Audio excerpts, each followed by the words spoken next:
Hello student, आज हम इस वीडियो में इक्विटी शेयर और प्रेफरेंस शेयर के बीच के डिफरेंस को डिस्कस करेंगे। तो इक्विटी शेयर होता क्या है, प्रेफरेंस शेयर क्या होता है और प्रेफरेंस शेयर के क्या टाइप्स हैं, ये सब हम ऑलरेडी डिस्कस कर चुके हैं। सो यहाँ पे सिर्फ डिफरेंस को देखेंगे। तो चलिए स्टार्ट करते हैं।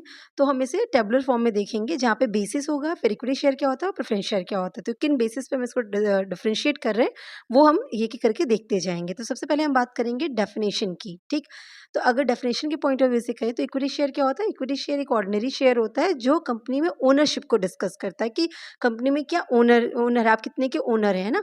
तो वो चीज़ आपकी इक्विटी शेयर होती है। जबकि प्रेफरेंस शेयर की बात करें तो प्रेफरेंस शेयर वो होता है जिसके पास प्रेफरेंशियल राइट रहता है। प्रेफरेंशियल राइट मतलब प्रायोरिटी राइट रहती है। किस टर्म में, किस चीज़ में प्रायोरिटी होती है, डिविडेंड पाने में और कैपिटल की रीपेमेंट में। इन दोनों में आपको प्रेफरेंस मिलेगी, आपके पास प्रेफरेंशियल राइट है। तो वो शेयर होल्डर क्या कहलाते हैं, प्रेफरेंस शेयर होल्डर, और ये प्रेफरेंस शेयर कहलाते हैं। ठीक, नेक्स्ट बेसिस है हमारा डिविडेंड पे आउट। तो अगर डिविडेंड पे आउट की बात करें तो इक्विटी शेयर होल्डर्स जो होते हैं, ईएसएच मतलब इक्विटी शेयर होल्डर्स, तो उनको डिविडेंड हम कब देते हैं, जब प्रेफरेंस शेयर होल्डर्स को डिविडेंड पे कर देते हैं, प्रेफरेंस शेयर्स पे डिविडेंड दे देते हैं, तभी जाके इक्विटी शेयर होल्डर्स को डिविडेंड पे होता है। ठीक है, वहीं अगर हम प्रेफरेंस शेयर्स की बात करें तो प्रेफरेंस शेयर होल्डर्स को डिविडेंड में प्रायोरिटी मिलती है। मतलब इक्विटी शेयर से पहले प्रेफरेंस शेयर होल्डर्स को डिविडेंड दिया जाएगा, उसके बाद उनको इक्विटी शेयर होल्डर को डिविडेंड दिया जाएगा। तो इनके पास प्रेफरेंशियल राइट रहता है। फिर बात करें डिविडेंड रेट की, तो इक्विटी शेयर होल्डर्स की बात करें या इक्विटी शेयर्स जिनके पास होते हैं, तो उनके पास कोई फिक्स रेट ऑफ डिविडेंड नहीं होता है कि उनको फिक्स रेट से डिविडेंड मिलने वाला है। ये बात डिपेंड करती है बोर्ड ऑफ डायरेक्टर्स पे कि वो कितना डिविडेंड बांटेंगे, और वो डिविडेंड देंगे या नहीं देंगे ये भी इस बात पे डिपेंड करता है कि कंपनी की परफॉर्मेंस कुछ सालों में कैसी रही है। तो कंपनी प्रॉफिट कमा रही है, अच्छा परफॉर्म कर रही है, तो बोर्ड ऑफ डायरेक्टर डिसाइड कर सकते हैं कि वो डिविडेंड डिस्ट्रीब्यूट करेंगे, और जब डिविडेंड डिस्ट्रीब्यूट करेंगे तो कितना करना है वो भी उनके ऊपर है कि कितना इक्विटी शेयर होल्डर को मिलेगा। पर प्रेफरेंस शेयर होल्डर की बात करें तो उनका डिविडेंड का जो रेट होता है या जो अमाउंट की बात करें वो फिक्स्ड होता है। ठीक है, वो ऐसा नहीं कि डिसाइड किया जाएगा, कंपनी के परफॉर्मेंस को देखा जाएगा, इस बार प्रॉफिट हुआ है कि नहीं, ये सब देखा जाएगा, ये सब कुछ भी नहीं। उनको डिविडेंड मिलना फिक्स है। ठीक, नेक्स्ट बेसिस है वोटिंग राइट्स। तो जो इक्विटी शेयर होल्डर्स होते हैं उनके पास वोटिंग राइट्स होता है, वो वोट कर सकते हैं। जब मीटिंग्स होती है तो उसमें रेजोल्यूशन पास करने के लिए वोटिंग की जाती है, तो इक्विटी शेयर होल्डर के पास वोटिंग का राइट होता है, जबकि प्रेफरेंस शेयर होल्डर्स के पास ऐसा कोई राइट नहीं होता है, वो कोई भी वोट नहीं कर सकते हैं। ठीक है, नेक्स्ट बात करें कन्वर्जन की, कन्वर्टेबिलिटी की बात करें तो जो इक्विटी शेयर्स हैं वो प्रेफरेंस शेयर्स में कन्वर्ट नहीं हो सकते, जबकि प्रेफरेंस शेयर्स को हम इक्विटी में कन्वर्ट कर सकते हैं। ठीक है, मतलब जैसे कन्वर्टेबल इक्विटी प्रेफरेंस शेयर है, तो कन्वर्टेबल प्रेफरेंस शेयर क्या होते हैं, जिनको इक्विटी शेयर में कन्वर्ट किया जा सकता है। तो प्रेफरेंस के पास ऑप्शन होता है, अगर वो कन्वर्टेबल प्रेफरेंस शेयर है तो वो इक्विटी में कन्वर्ट हो सकते हैं, जबकि वहीं इक्विटी शेयर्स के पास ऐसा कोई ऑप्शन होता ही नहीं है। ठीक, नेक्स्ट बात करें रिडेम्पशन की, तो देखिए रिडेम्पशन मतलब रिडीम करना, प्रीपेमेंट करना। तो इक्विटी स्टॉक्स जो होते हैं वो कभी भी रिडीम नहीं होते through out the companies life. Company का पूरा जो वर्किंग लाइफ है, जब तक कंपनी चल रही है, वो इक्विटी शेयर होल्डर्स को उनके पैसे वापस नहीं करती है। अगर कंपनी चल रही है तो चलने दीजिए, इक्विटी शेयर होल्डर को प्रॉफिट में उनके कैपिटल में अप्रिसिएशन मिलता है, उनका कैपिटल, उनके शेयर्स की प्राइस बढ़ती है, जिससे उनको टोटल कैपिटल में इंक्रीज हो रहा होता है। बट उनको ऐसा नहीं कि उनका जो उन्होंने पैसा लगाया वो वापस किया जाएगा। अगर कंपनी अच्छे से चल रही है, रन कर रही है प्रॉपर, तो इक्विटी स्टॉक्स को रिडीम नहीं किया जाता, जबकि प्रेफरेंस शेयर्स को रिडीम किया जाता है एक सर्टेन पीरियड के बाद। वो पहले ही से डिसाइड होता है कि ये प्रेफरेंस शेयर इतने साल के हैं, तो इतने साल के बाद इन प्रेफरेंस शेयर होल्डर्स को उन्होंने जितना भी पैसा लगाया वो रिपे कर दिया जाता है। ठीक है, तो प्रेफरेंस शेयर्स को रिडीम किया जाता है, जब इक्विटी शेयर को रिडीम नहीं किया जाता, कोई रिडेम्पशन की बात नहीं होती है। ठीक है, उसके बाद बात करते हैं कैपिटल रिपेमेंट की। तो जो पैसा लगाया है, तो इक्विटी शेयर होल्डर्स ने जो पैसा लगाया है, मतलब जो कैपिटल लगाई है, वो उनको रिपे की जाएगी कब, जब कंपनी लिक्विडेट होती है, जब कंपनी बंद हो जाएगी तभी लिक्विडेट, जब मतलब वाइंड अप हो रहा है, कंपनी का लिक्विडेशन हो रहा है, तब उनको रिपेमेंट की बात कही जाती है। वो भी कब, जब सबको पेमेंट कर दिया जाएगा, अगर कुछ बचा तो इनको रिपे किया जाएगा, अगर कुछ नहीं बचा तो इनको रिपे नहीं किया जाएगा। ठीक, तो इनकी कैपिटल का रिपेमेंट कब होता है, एट द लास्ट, अगर कंपनी बंद हो गई। अगर कंपनी रन कर रही है तो फिर कभी नहीं होगा, पर अगर कंपनी बंद होने को आई तब इनको रिपेमेंट किया जाएगा, वो भी सबका पेमेंट करने के बाद। लिक्विडेशन अगर आपने पढ़ा हो तो देखेंगे आप कि सारे एसेट्स को रियलाइज करके सबका पेमेंट कर देते हैं, प्रेफरेंस शेयर होल्डर को भी पेमेंट कर देते हैं, देन जाके हम इक्विटी शेयर होल्डर्स को पे करते हैं अगर कुछ बैलेंस बचा है तो।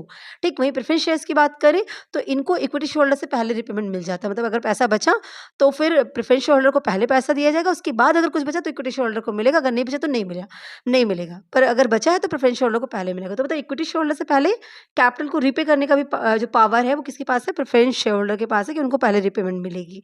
ठीक है, ये वाइंड अप के केस में हो गया कि कंपनी बंद हो रही हो तो। ठीक, अब बात करते हैं बोनस शेयर की। तो बोनस शेयर जो है वो इक्विटी शेयर्स के केस में इशू होता है। अगर एक कंपनी ने बोनस शेयर इशू किया तो वो किनको मिलेगा, इक्विटी शेयर होल्डर्स को मिलेगा, उन्हीं को बोनस शेयर्स पाने का अधिकार होता है। ठीक है, अगर कंपनी ने बोनस शेयर इशू किया और आप प्रेफरेंस शेयर होल्डर हैं तो आपको ये शेयर नहीं मिलने वाले। Bonus share preference share holders को नहीं मिलते हैं, बोनस शेयर सिर्फ इक्विटी शेयर होल्डर्स को मिलते हैं, ये उन्हीं को इंटाइटल्ड किए जाते हैं, उन्हीं के पास ये पावर होती है कि वो ये बोनस शेयर पा सकते हैं। ठीक है, बात करें एरियर ऑफ डिविडेंड की, तो इक्विटी शेयर होल्डर्स के पास ऐसा कोई वो नहीं है, पावर, कोई भी राइट नहीं है कि उनको एरियर मिले डिविडेंड का, मतलब बकाया डिविडेंड मिले। किसी साल लॉस हुआ, कंपनी को डिविडेंड नहीं बांटी या डिविडेंड नहीं दी तो मुझे इस साल डिविडेंड देगी तो पुराना डिविडेंड भी मुझे अब मिले, ऐसा कुछ भी नहीं है। इक्विटी शेयर होल्डर को कोई बकाया डिविडेंड नहीं मिलता है, जबकि प्रेफरेंस शेयर होल्डर्स को अगर वो क्यूमुलेटिव प्रेफरेंस शेयर होल्डर है तो मतलब उनको एक्युमुलेट करके टोटल आपका जितना भी डिविडेंड का एरियर है वो मिल जाएगा। ठीक है, तो मतलब प्रेफरेंस शेयर होल्डर्स को पुराना अगर किसी साल प्रॉफिट नहीं हुआ है तो उस साल का भी डिविडेंड और इस साल करंट ईयर का भी डिविडेंड सब मिला के दिया जाता है, तो उनको एरियर ऑफ डिविडेंड मिलता है in case of cumulative preference shares. Clear है, अदरवाइज उनको भी नहीं मिलता। पर क्यूमुलेटिव प्रेफरेंस शेयर के पास उनके पास ऑप्शन है, पर इक्विटी शेयर होल्डर के पास ऐसा कोई ऑप्शन नहीं होता है। ठीक, नेक्स्ट बात करते हैं रिस्क की। तो इक्विटी शेयर होल्डर्स ना हाई रिस्क पे होते हैं कंपेरिजन टू प्रेफरेंस शेयर्स, और वहीं प्रेफरेंस शेयर होल्डर्स क्या होता है, लोअर रिस्क पे होते हैं compare to equity share holder. इसका क्या मतलब हुआ, देखिए इक्विटी शेयर होल्डर आपने कंपनी के इक्विटी शेयर्स परचेज किए हैं, अगर आपने इक्विटी शेयर परचेज किए हैं और आप क्या बन गए, इक्विटी शेयर होल्डर बन गए। अब आपको क्या है, आपको कोई फिक्स अमाउंट का पैसा हर बार कोई डिविडेंड के फॉर्म में इनकम आपको हर साल तो नहीं आने वाली है। ठीक है, तो आपके पास एक तो ऐसे हर साल की रेगुलर इनकम कोई नहीं है। ठीक, दूसरी चीज़ आपको प्रायोरिटी में भी क्या रखा गया है, लास्ट रखा गया। अगर कभी कंपनी बंद भी होने गई तो सबसे लास्ट में पेमेंट किया जाएगा। डिविडेंड भी कंपनी के बोर्ड ऑफ डायरेक्टर्स पर डिपेंड करेगा, बांटना चाहे तो बांटे, नहीं तो नहीं। तो मतलब आपके केस में रिस्क है, आप इक्विटी शेयर होल्डर है, आपके पास रिस्क है, तो ओनरशिप है पर आपके पास रिस्क ज़्यादा है। कंपनी को कुछ भी होगा तो बियर कौन करेगा, इक्विटी शेयर होल्डर बियर करेंगे। ठीक है, वहीं प्रेफरेंस शेयर होल्डर की बात करें तो उनके पास रिस्क नहीं, उनको हर साल तो इनकम मिल ही रही है as in a form of dividend, एक फिक्स्ड अमाउंट, उन्हें फिक्स रेट से उनको डिविडेंड रिसीव हो रहा है हर साल, एक रेगुलर इनकम उनकी बनी पड़ी है। ठीक है, तो compare to equity share holder preference share holder के पास लो रिस्क रहता है, उनको ज़्यादा रिस्क नहीं है, उनको हर साल इनकम मिल रही है। लेकिन इक्विटी शेयर होल्डर के पास रिस्क है, अगर कंपनी बंद भी हो गई तो प्रेफरेंस शेयर होल्डर्स को ये पता है कि पहले उनको पेमेंट कर दिया जाएगा। ठीक है, इक्विटी से पहले उनको पेमेंट मिलेगा। लेकिन इक्विटी शेयर होल्डर्स को पता है कि अगर सबको देने के बाद कुछ बचा तो मिलेगा, नहीं तो नहीं मिलेगा उनके। तो ये हायर रिस्क के केस में होता है, इनके पास रिस्क हायर होता है। ठीक है, अगर हम इशू करने की बात करें, मैंडेट टू इशू, तो इक्विटी शेयर इशू करना कंपनीज के लिए मैंडेटरी है। आप ये नहीं कह सकते कि मैं इक्विटी शेयर इशू ही नहीं करूंगा, तो कंपनी के अंदर इक्विटी शेयर होल्डर का होना जरूरी है। इक्विटी शेयर होल्डर कैसे होंगे, जो कंपनी इक्विटी शेयर इशू करेगी तभी तो कोई उसे परचेज करेगा और तभी तो इक्विटी शेयर होल्डर बनेंगे। तो इक्विटी शेयर होल्डर होना का मैंडेटरी है, मतलब कंपनी में इक्विटी शेयर इशू करना मैंडेटरी है। लेकिन प्रेफरेंस शेयर इशू करना मैंडेटरी ऐसा बिल्कुल भी नहीं है, वो कंपनी की चॉइस पे कि वो प्रेफरेंस शेयर के थ्रू पैसा लाना चाह रही है या नहीं लाना चाह रही है। ठीक है, अब हम बात करते हैं रोल इन मैनेजमेंट या पार्टिसिपेशन इन मैनेजमेंट की। अगर बात करें या कंट्रोल की बात करें तो इक्विटी शेयर्स के पास कंट्रोलिंग पावर होती है, क्योंकि वो ओनर होते हैं कंपनी के, तो वो कंपनी की जो मैनेजमेंट है उसमें पार्टिसिपेट करते हैं, उसमें उनका रोल होता है ना, वो डिसीजन लेते हैं। लेकिन प्रेफरेंस शेयर्स की बात करें तो उनका कोई कंट्रोल नहीं होता, उनके पास कोई मैनेजरल राइट्स नहीं होता है, वो किसी भी मैनेजमेंट के डिसीजन में पार्टिसिपेट नहीं कर सकते हैं, तो उनका मैनेजमेंट में कोई रोल नहीं है। क्लियर है, नेक्स्ट बात करते हैं टाइप्स की।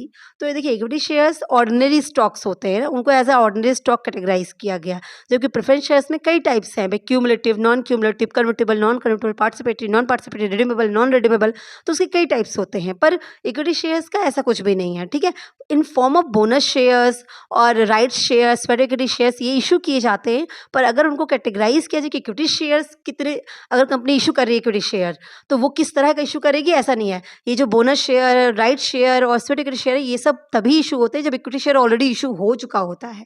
तो बात समझिएगा, तो इक्विटी शेयर्स को जब भी इशू किया जाएगा एज एन ऑर्डिनरी स्टॉक ही इशू किया जाएगा, वो राइट के फॉर्म में इशू किया जाएगा। बोनस पहली बार जब इशू किया जाए तो इक्विटी शेयर ही इशू किया जा रहा है। प्रेफरेंस शेयर को अगर इशू कर रही है कंपनी तो वो किसी भी फॉर्म में इशू कर सकती है। ठीक, हाँ, एक बार इक्विटी शेयर इशू हो गए तो कंपनी अगर चाह रही है तो वो राइट इशू ला सकती है। कंपनी और पैसा लाना चाह रही है तो फिर वो मतलब राइट इशू या बोनस शेयर लाके या स्वेट इक्विटी शेयर इशू करा सकती है, बट अदरवाइज पहले उसको इक्विटी शेयर ही इशू करना होगा। तो इसलिए ये टाइप्स में कहें तो ये ऑर्डिनरी स्टॉक की तरह ही कैटेगराइज होती है, ठीक। अगर इन्वेस्टर की बात करें कि ऐसे इन्वेस्टर्स इन्वेस्ट करते हैं तो बट ऑब्वियस सी बात है, इक्विटी शेयर्स कैसा रिस्की है, रिस्की प्रोफाइल है, तो वही इन्वेस्टर्स में इन्वेस्ट करेंगे जो रिस्क टेकिंग होंगे, मतलब जो रिस्क लवर इन्वेस्टर्स होते हैं, जिनको रिस्क लेना पसंद है, तो वो इन्वेस्टर्स के लिए इक्विटी शेयर में इन्वेस्ट करना सुटेबल है, वो इन्वेस्ट कर सकते हैं। पर ऐसे अगर आप इन्वेस्टर हैं जो रिस्क अवर्स हैं, मतलब रिस्क नहीं लेना चाहते हैं, रिस्क लेना बिल्कुल पसंद नहीं है, तो आपको इक्विटी शेयर में इन्वेस्ट नहीं करना चाहिए, आपको प्रेफरेंस शेयर्स में इन्वेस्ट करना चाहिए, ठीक। तो प्रेफरेंस शेयर सुटेबल है रिस्क अवर्स इन्वेस्टर्स के लिए, वहीं पे इक्विटी शेयर प्रेफरेबल है किसके लिए, रिस्क टेकिंग इन्वेस्टर्स के लिए। तो ये मतलब ऑलमोस्ट 11-12 पॉइंट्स हैं जिनके बेसिस पे हमने इक्विटी शेयर और प्रेफरेंस शेयर को डिफरेंशिएट किया है। तो आई थिंक आपको क्लियर हुआ होगा कि क्या होता है इक्विटी शेयर और क्या है preference share. So wish you all the best. Thank you so much.